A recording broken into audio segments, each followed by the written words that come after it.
The year was 1999. America was obsessed with bigger trucks. Construction companies needed heavier towing capacity. Families were hauling larger campers than ever before. Fleet operators demanded vehicles that could run hundreds of thousands of miles without missing a beat.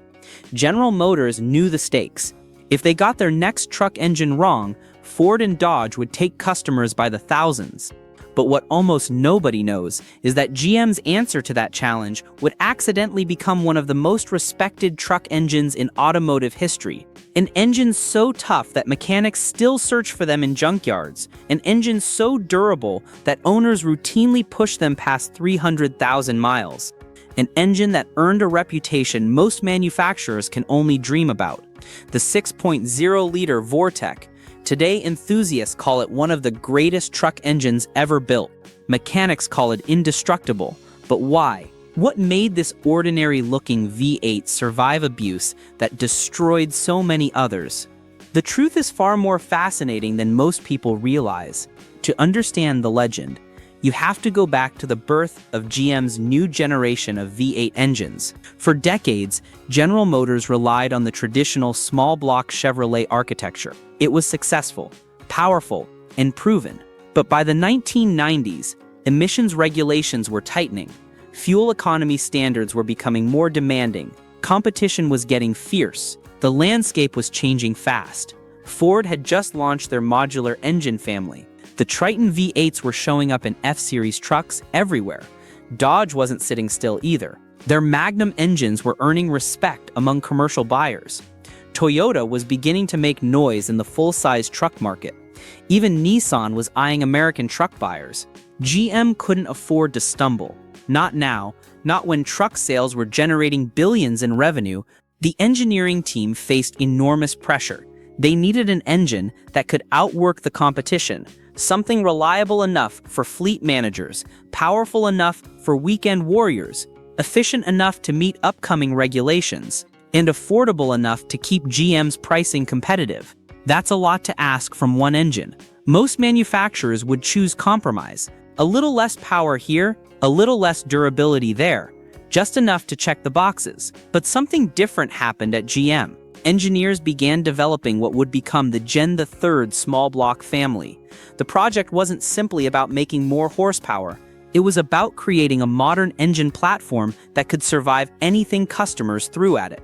The development process took years. Countless prototypes were built. Durability testing pushed engines to their breaking points. Engineers studied failure modes obsessively. Where did other engines crack under stress? How did bearing surfaces wear over time? What happened to oil flow during extreme angles? When did valve springs start losing tension? Every question led to another design revision. Every failure in testing led to a stronger solution. The team wasn't chasing magazine headlines. They were building something to last. When the 6.0-liter Vortec finally arrived, it looked impressive on paper. The engine featured a 4.00-inch bore and a 3.62-inch stroke, creating 364 cubic inches of displacement. Compression ratio sat around 9.4, one in early LQ4 versions. Output ranged from approximately 300 to 325 horsepower and around 360 to 370 pound-feet of torque, depending on application. Those numbers were good, but they weren't revolutionary. Ford's Triton V8s and Dodge's Magnum engines could produce similar figures. Ram trucks were towing impressive loads. F-Series sales weren't slowing down. On paper, the competition looked even. So why did the 6.0 become legendary while many competitors faded into history? The answer was hidden inside the block. GM engineers built the LQ4 using cast iron. At first glance, that sounded old-fashioned. Aluminum was lighter, more modern, more advanced. European manufacturers were already embracing it. Even some domestic engines featured aluminum blocks. The automotive press praised weight reduction. Fuel economy benefited from lighter engines. Handling improved when weight dropped. So why did GM stick with iron? But iron had one enormous advantage: strength. The block featured a deep skirt design that extended below the crankshaft centerline. 6-bolt main bearing caps locked the crank into place. 4 vertical bolts worked alongside 2 cross bolts, creating an incredibly rigid foundation. The casting process itself was refined over decades. Metallurgy wasn't flashy. It didn't make good marketing material, but it made the difference between engines that lasted and engines that failed. GM's foundries had mastered iron casting. The material could handle thermal stress, it could absorb vibration, it could withstand cylinder pressures that would crack lesser blocks. Most truck owners never saw these components, but mechanics did. And what they discovered changed everything. The bottom end simply refused to fail. While other engines developed cracks, bearing issues, or structural problems under heavy loads, the 6.0 kept working. Tow a trailer across the desert? No problem. Run a work truck every day for 10 years? No problem. Spend hours idling on construction sites? Still no problem. Load the bed with gravel until the suspension sagged? The engine didn't complain. Pull a fifth-wheel camper through Rocky Mountain passes? It handled the work. Operate in Texas summer heat with the air conditioning maxed out? Temperatures stayed stable. Push through Midwest winters at 20 below zero? It started reliably. Most people don't realize that durability isn't accidental, it's engineered. And GM had quietly overbuilt this engine. The connecting rods were forged steel, not the absolute minimum thickness, not the lightest possible design, strong enough to handle abuse. The crankshaft was nodular iron, properly balanced, adequately journaled, built to survive. The cylinder heads were aluminum, but they were designed with thick decks. Combustion chambers could handle heat. Valve seats stayed put. Gasket surfaces remained flat. Even the small details mattered. Head bolts were torque-to-yield design. They created even clamping force. Gaskets sealed properly. Leaks were rare. The oil pump was a simple gerotor design. Nothing exotic, nothing complicated, just reliable pressure at all engine speeds. But there was a catch: weight. That cast iron block added significant mass compared to aluminum alternatives. The complete engine weighed well over 400 pounds. Some estimates put it closer to 500 pounds, fully dressed. That's heavy, really heavy. Critics immediately pointed to the extra pounds. They argued that lighter engines represented the future. Automotive journalists questioned the decision. Competitors advertised their weight savings. For a moment, it looked like the critics might be right. Then real-world miles started accumulating, and that's when the story changed. Fleet operators began reporting astonishing reliability numbers. Companies running dozens of trucks noticed a pattern. The 6.0 equipped vehicles just kept working. Maintenance was simple. Oil changes, spark plugs, coolant flushes.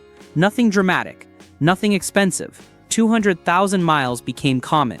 300,000 miles wasn't unusual. Some trucks crossed 400,000 miles with original engines still running. Taxi services in major cities chose GM trucks with the 6.0. They needed reliability. Downtime cost money. Repairs cost money. The Vortec saved both. Landscaping companies bought them by the dozen. Plumbers relied on them. Electricians drove them. Construction foremen trusted them. These weren't weekend warriors babying their trucks. These were work vehicles, driven hard, maintained adequately but not perfectly, expected to perform every single day. And they did. Mechanics noticed something strange. The transmission would fail first. The 4L60E and 4L80E transmissions had their own issues. Rebuilds were common, but the engine kept running. The suspension would wear out first. Ball joints would click, shocks would leak, springs would sag, but the engine kept running.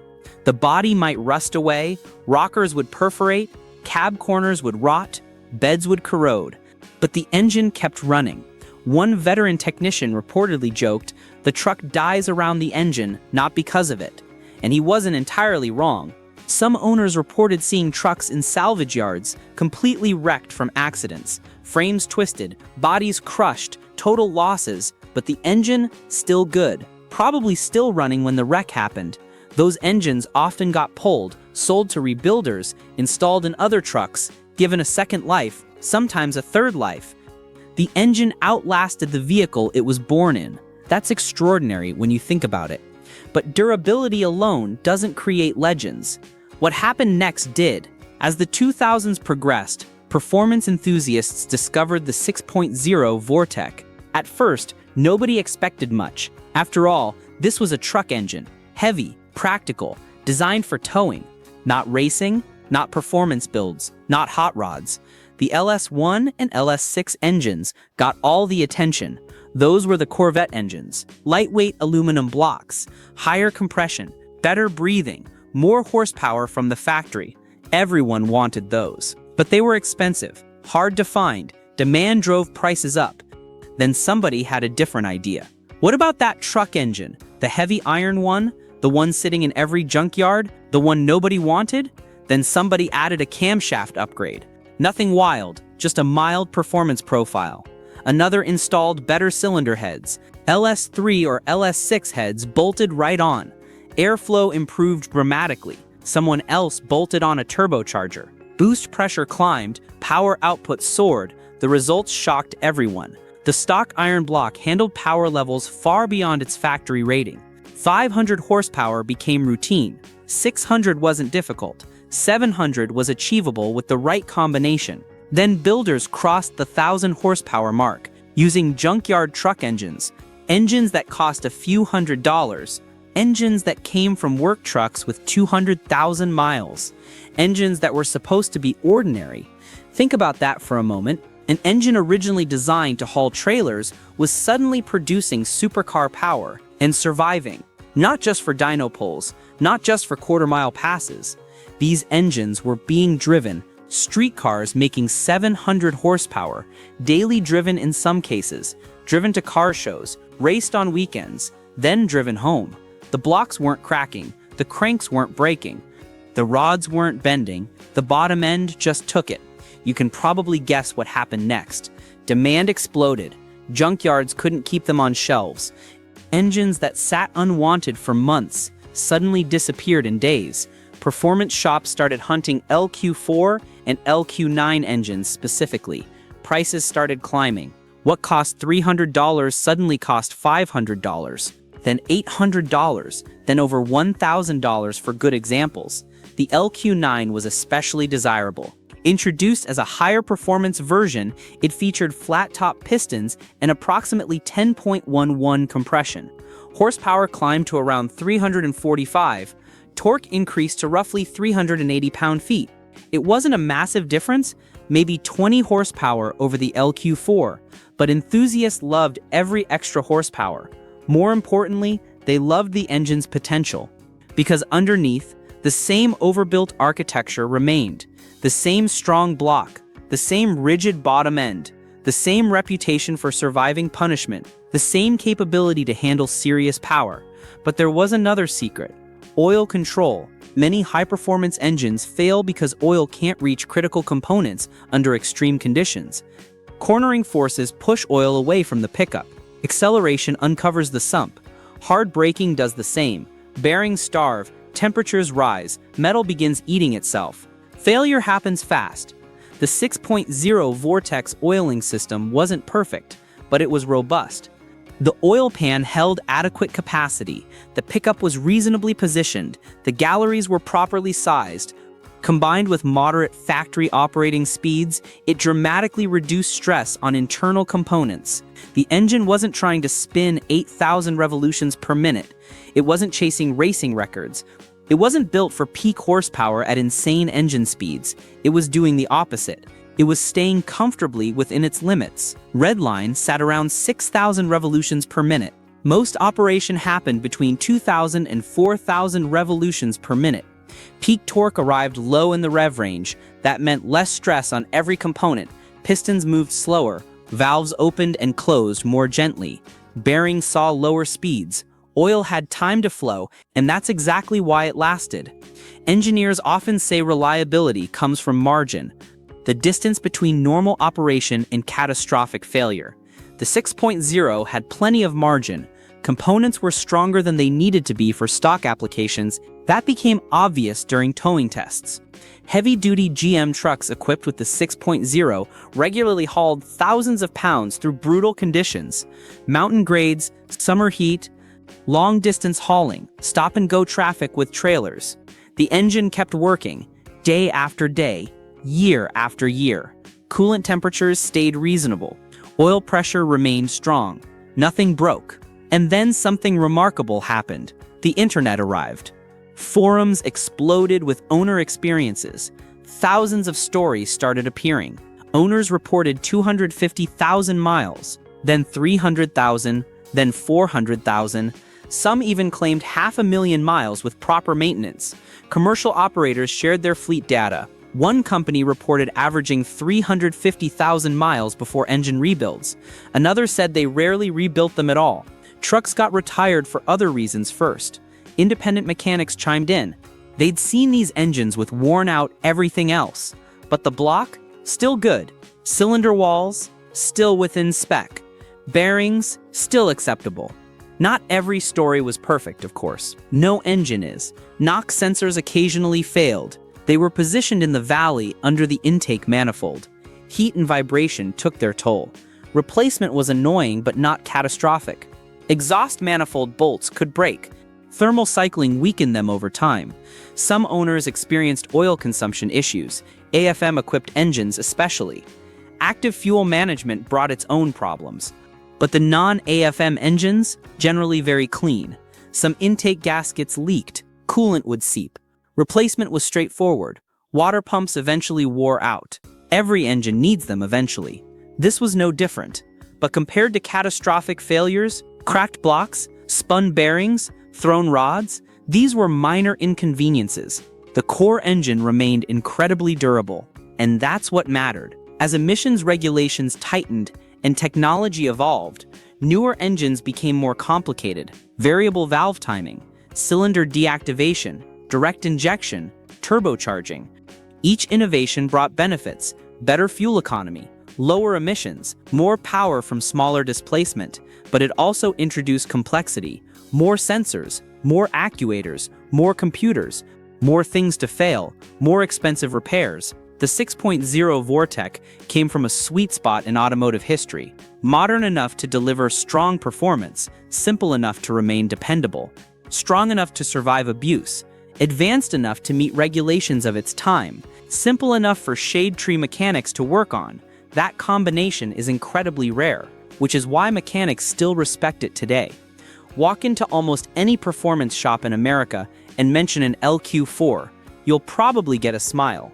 Mention a junkyard 6.0 build making 600 horsepower, nobody will be surprised. Mention one with 300,000 miles. Again, nobody will be surprised. That's the mark of a truly legendary engine. Not marketing, not advertisements, not magazine headlines, real-world results. Over millions of miles, across thousands of trucks, through decades of use. The engine proved itself in the most demanding way possible by simply refusing to die. In the end, the shocking truth behind the GM 6.0 Vortec isn't that it was the most powerful engine of its era, because it wasn't. It isn't that it was the most advanced engine of its era, because it wasn't. It wasn't the lightest. It wasn't the most fuel efficient. It wasn't the most technologically sophisticated. The real secret is much simpler. GM accidentally created an engine with enormous strength reserves, then installed it in vehicles that spent their lives proving just how tough it really was. They built it stronger than necessary for its intended purpose. Then customers pushed it harder than GM probably expected. And it survived. That overbuilt foundation meant everything. When fleet operators ran them hard, there was margin. When enthusiasts added boost, there was capacity. When owners neglected maintenance, there was forgiveness. Not infinite forgiveness, but enough. That's why mechanics trust it. That's why enthusiasts still hunt for it. And that's why, more than 2 decades later, the 6.0 Vortec remains one of the most respected truck engines ever built. Not because it was perfect, but because it survived again and again and again.